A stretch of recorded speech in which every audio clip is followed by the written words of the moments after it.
The Avenger. The road to crime ends in a trap that justice sets. Crime does not pay.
The Avenger, sworn enemy of evil, is actually Jim Brandon, a famous biochemist. Through his numerous scientific experiments, Brandon has perfected two inventions to aid him in his crusade against crime as the Avenger. The telepathic indicator, by which he is able to pick up thought flashes, and the secret diffusion capsule, which cloaks him in the black light of invisibility. Brandon's assistant, the beautiful Fern Collier, is the only one who shares his secrets and knows that he is the man the underworld fears as the Avenger. And now, The Avenger and the Tunnel of Disaster.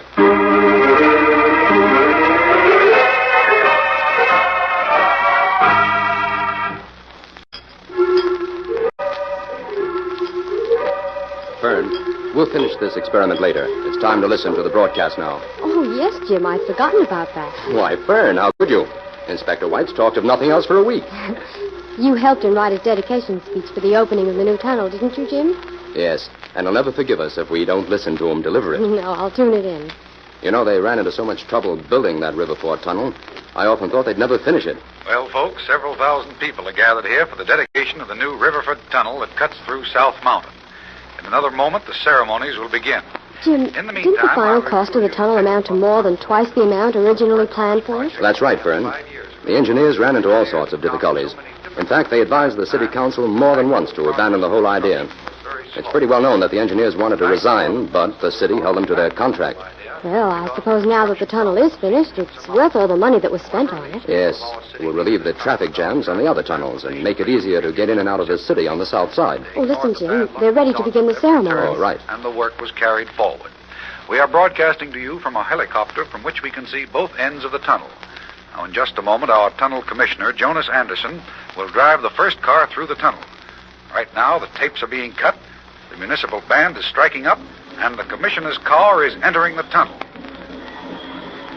As soon as the car emerges at the other end, the signal will be given for the first ticket to be sold. The commissioner is making this trip to establish a time record.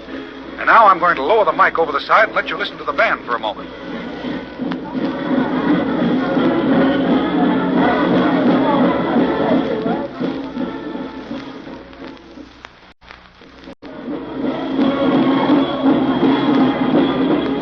Record run seems to be taking a little longer than expected.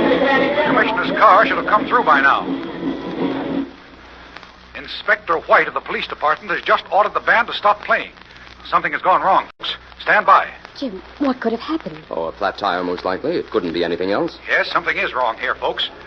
We're going to land our helicopter on the roadway so that we can give you a first-hand report. Stay with the radio, Fern. I'm going to see if I can pick up anything on the telepathic indicator. Yes, Jim. Nobody can understand what's happened here. Inspector White is going through the tunnel in the police squad car now, and we should know something in a minute. Jim, did you pick up anything on the indicator? Not yet, Fern.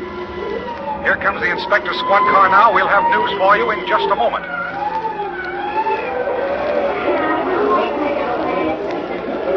Ladies and gentlemen, a very very strange thing has happened here. Inspector White reports that there is absolutely no sign of either the commissioner or his car in the tunnel. They've just disappeared.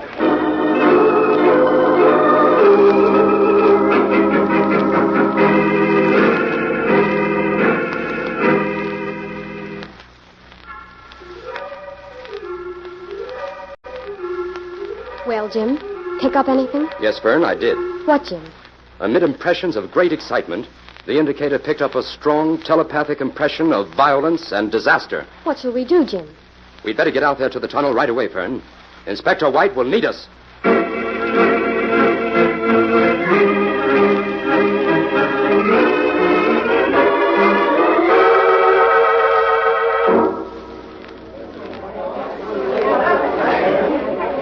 Okay, Joe, it's Jim Brandon. He's connected with my office. Let him through the ropes. Thanks, Inspector. Good grief, this is some mob. Yes, Fern, we tried to get them to go home, but they won't budge. Over this way, Jim. I want to talk to you. Say, how many guards were stationed in the tunnel when this crazy thing happened, Inspector? 4, Jim. 1 on each end and 2 in the center. The center ones were knocked out, but they're in the hospital under guard. There's not a chance that they know anything. If they did, they'd have been killed. That's what I think. But here's something else, Jim. This note was found pinned to the coat of one of those guards. What does it say, Jim? It's a warning to the mayor. It says, Riverford Tunnel is a death trap. The public will never use it. Close it at once or disaster will strike again. Well, anyway, it's a relief to know we're dealing with a flesh and blood criminal. For a while, it looked as though the commissioner had just disappeared into thin air. Well, he has, Fern. We know that he went into the tunnel, and we know he didn't come out. He's not in there now, so where is he? Inspector, I'd like to take a walk through the tunnel. Oh, you won't find a thing, Jim. But come on. Do you think this will cause the tunnel to be closed for good, Inspector? I don't know, Fern. That's up to the city council. This tunnel cost the city $15 million. I'm betting they won't close it. Well, whether they do or not, I've still got to crack this case, and in short order, too. Wait. Where's that hammering coming from, Inspector? Well, that's my men testing every inch of these walls, Jim. If there's a hollow spot, they'll find it. Good work, Inspector. Jim, have you got any ideas at all on this thing? Not yet, Inspector. But there's got to be a joker in this deal somewhere. We'll just play the hand out, and we'll find it.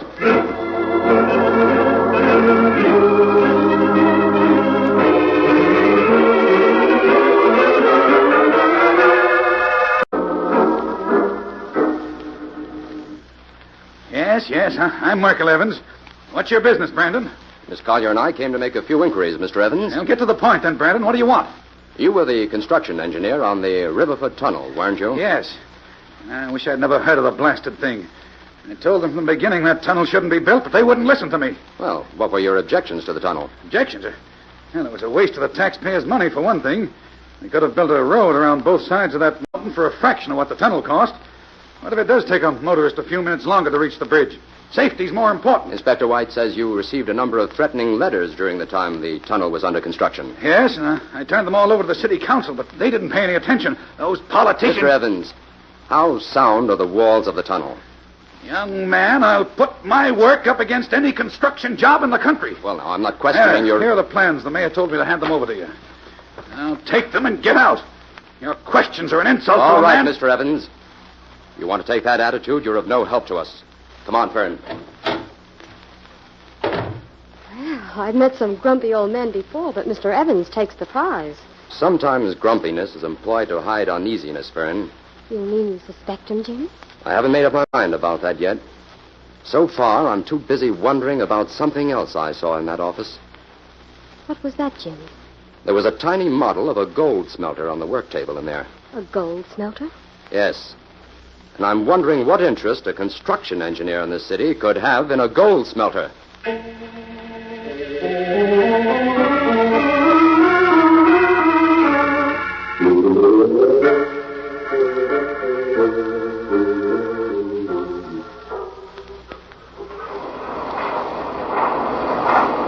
This is the Hartley Steel Mill, Fern. That must be the office over there. What do you expect to find out here, Jim? Well, this visit is more or less of a shot in the dark, Fern. You'll notice that this land adjoins the city property on which the tunnel is located. Oh, yes. In going through the city records, I discovered that before the tunnel was built, The Hartley Steel Company tried to buy up all that adjoining city property. They didn't succeed. But I'd like to find out why they wanted that land. That sounds like an interesting angle, Jim. Oh, here's the office building. Well, I guess we just walk right in. That's you, Joe? I know, it's Jim Brandon. I've got business with Mr. Hartley. Oh, there must be some mistake. Mr. Hartley's been dead for 3 years. I want to see the man in charge, then. Do you have an appointment? No, but I think he'll see me. I'm from the police. Oh, well, come in. I'm Theodore Ramsey, the general manager here. This is my assistant, Miss Collier. Sit down, won't you? Thank you. I'm sorry to barge in on you this way, Mr. Ramsey, but there are a few questions I'd like to ask. Oh, that's all right, Mr. Brandon. Only I'm a little curious as to why the guard didn't call me from the gate to say you were coming. I don't think he saw us. We came in the side entrance just as some trucks were pulling out. I see. Well, go ahead, Brandon. Some years ago, the Hartley Steel interest tried to buy the city land adjoining this property. Why? Well, old Mr. Hartley was living then. And when he heard the city was thinking of building a tunnel under this mountain, he was afraid it might undermine part of our property and endanger our business. Oh, I see. Any other reason? Well, frankly, yes. We had always hoped that the city would build a road around this end of the mountain. A great deal of our material is delivered in trucks, and a good road would be to our advantage. Naturally, a tunnel through the mountain would cancel out the road. And you weren't willing to build the road yourself? Well, not unless we owned all the land. Mr. Ramsey, do you own the steel mill now? Oh, no. I'm just the general manager. Old Hartley's grandson, Lee Burgess, owns it. Does he take an active part in running the mill? Well, yes and no. You know how these rich boys are. He has an office over there near the smelting plant. But I don't think he's in it very often. Well, thank you very much, Mr. Ramsey. This was just a routine check. Oh, that's all right. Even though we weren't very keen on the tunnel at first, we're just as much upset as you are as the way things have turned out. Call on me again if I can be of any help.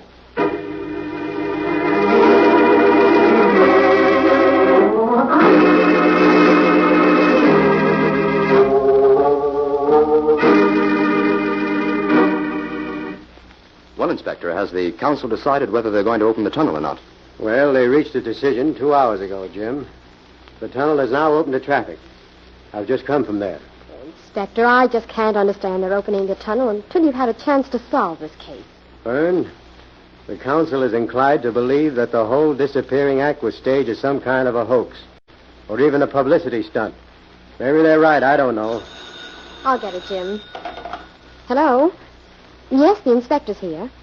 Sure, hold on a minute, please. Inspector, for you. Thanks, Fern. Hello? What? Holy smoke. Did you call the tunnel and tell them to stop all the traffic? Good. I'll get out there right away. What's the matter, Inspector? They just received a telephone call at headquarters saying disaster would strike the tunnel again at midnight. Come on, Jim.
now back to the Avenger and the Tunnel of Disaster.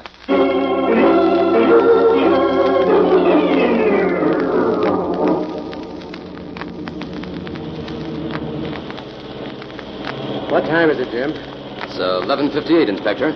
Say, look at that car ahead. Why, it broke right through the gate and went into the tunnel. All of the fools. Jim, Fern, get out and stand guard here. See that no other cars get past the guard. Okay, come on, Fern. Right, Jim. Where are you going, Inspector? Into the tunnel. Inspector! Inspector! You're crazy! You'll never come out of there alive! Come back!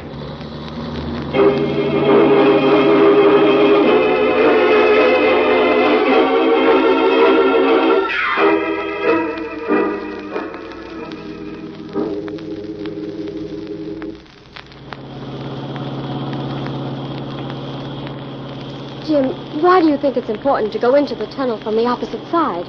We're losing time driving around this mountain. Fern, every car that has disappeared within that tunnel went in at the north entrance. There's some reason for that, and I've got to find out what it is. Oh, Jim, I'm afraid we're too late to save the inspector. We lost minutes getting to the place the guard had his car parked. There's the entrance, Fern. Now hold tight. I'm going to crash right through the gate. Okay, Fern? Yes, Jim. Oh, the guard is blowing for us to stop. I'll explain to him later. We haven't a second to lose now. Keep your eyes peeled, Fern. If there's a clue in here, we've got to find it. Right, Jim. Gosh, this place is frightening. When we reach the center of the tunnel, we'll stop to see if we can pick up any sound. There's absolutely no sign of another car in here, Jim. No. This is the center here. I'll pull up here. Okay. Now, let's listen for a moment. No good. This place is as silent as a tomb. What now, Jim? I'll drive along slowly. Keep your eye on the road.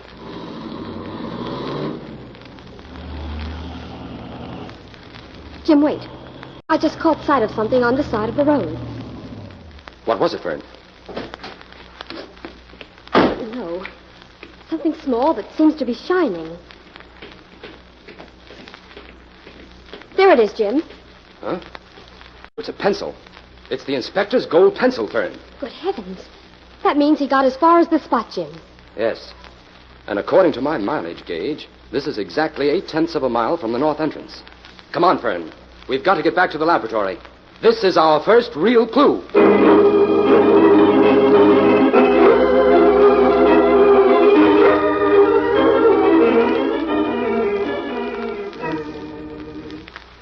Here, Jim. I made some sandwiches for you. You haven't eaten a thing all day. Oh, thanks, Fern. How are you making out, Jim? Well, according to these maps, that spot where we found the inspector's pencil is directly parallel with the Hartley steel mill. But, Jim, if the tunnel walls are solid, as everyone claims, what connection can the steel mill have with the tunnel? That's where my other discovery comes in. Your other discovery? Yes. According to this early geological history of that tunnel land, small deposits of gold were once discovered there. Gold. That could be the motive, Fern. Jim, if old Mr. Hartley knew about the gold, that could have been his reason for wanting to buy the land. Right. But old Hartley is dead. Somebody living must know about that gold, Fern. That's the reason they want the tunnel closed. But who, Jim? So far, we have 3 possible suspects. 3? Yes. Merkel Evans, the construction engineer. Hartley's grandson, Lee Burgess. And Ramsey, the manager of the Hartley mill. I know why you suspect Evans, Jim, but what reasons have you for thinking Burgess and Ramsey may be guilty? Both of them have the facilities and are in a position to mine the gold. Jim, none of this is what you call solid evidence. No, it isn't, Fern. But we haven't time to get that. We've got to force the hand of the guilty party. How, Jim? I want you to put in a telephone call to all 3 suspects. Tell each of them that Jim Brandon has discovered a hollow section in the tunnel wall, and that a crew of men is going to start digging at once. Then hang up. Yes. And what are you going to do, Jim? If there's any connection between the tunnel and the mill, the guilty party will show up at the mill. I'll be waiting for him there as the Avenger.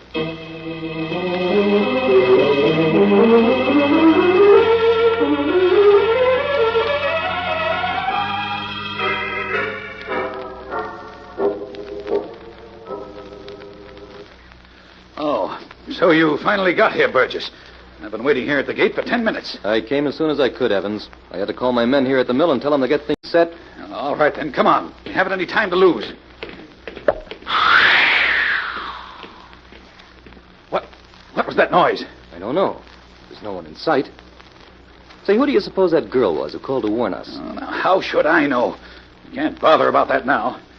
Burgess, have you got enough dynamite to fill in our mine that adjoins the tunnel? Plenty. Don't worry about that. The minute I set eyes on that Brandon, I knew he was trouble. Oh, stop griping, Evans. You knew this was a dangerous game when you came in on it. Anyway, we're not licked yet. Yes, you can talk like that because you're young, Burgess. But what about me? I was a respectable engineer all my life until I let you talk me into this gold mining business. I talked you into it. You're ridiculous, Evans. What? And you're yellow to boot. Oh, listen here, Burgess. Oh, shut up. Arguing isn't going to get us anywhere. We're both in this thing up to the eyes. Yes, you're right, I guess. We'll have to keep our heads now.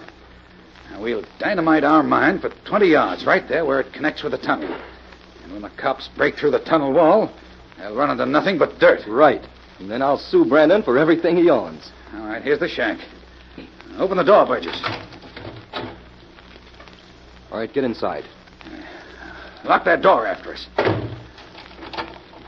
Burgess, how many men have you got down in the mine? 8. Where are the prisoners? In a room near the smelter. Say, what are we going to do with those prisoners? Do with them? Eliminate them. What else? I don't think I'd be in such a hurry to do that, Evans. Huh? Who's that? Who's in here? It's the Avenger.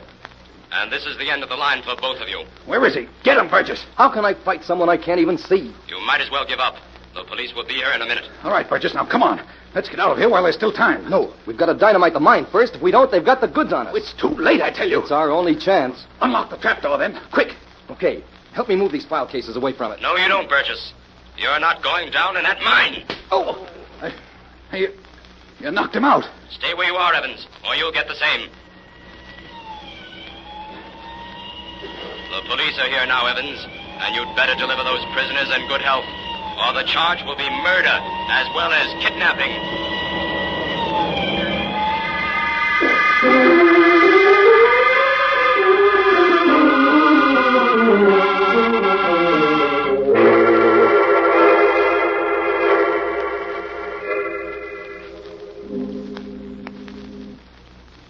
Jim, Fern, over here.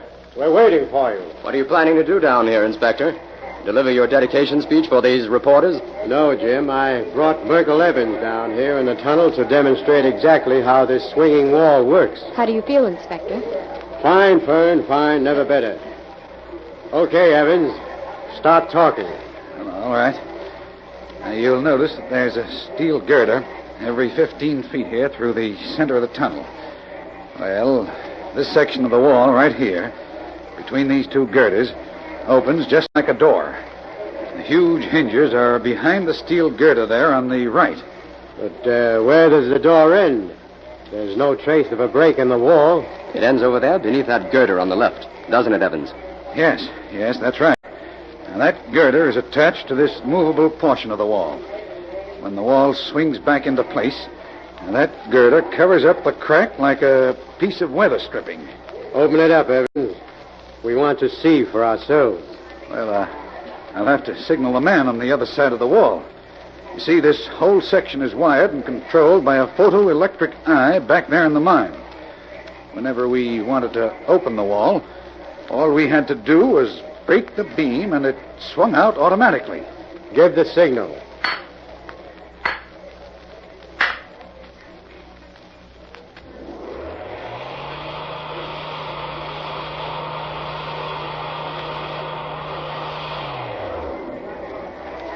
Good heavens. It's like a revolving stage. When the wall is swung open like that, it looks like a curve in the tunnel. And people drove right into the mine before they realized it. But not you, Inspector. Well, I threw my pencil out in time to leave a clue for you, didn't I? Right, Inspector. Jim, why didn't that section of wall sound hollow when they tested it? It's too well reinforced, Fern. Look at the thickness of it. Oh, yes. Okay, Evans, that's all. Take him to headquarters and book him, boys. Oh, Inspector. What is it, Jim? Smile. Those reporters are snapping your picture.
Jim, it's thrilling to see all this traffic going through the tunnel. Yes, Fern.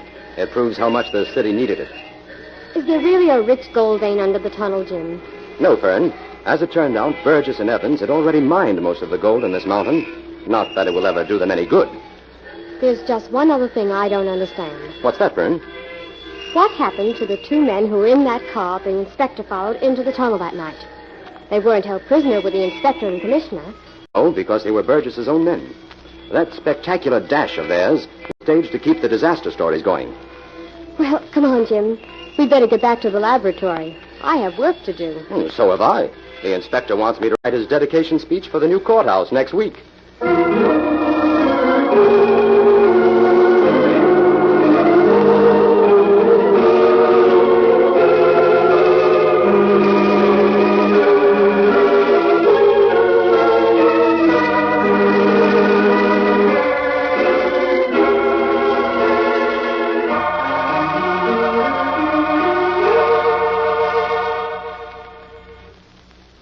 All characters, names, places, and plots used in the Avenger program are fictitious. Any similarity to persons living or dead is purely coincidental.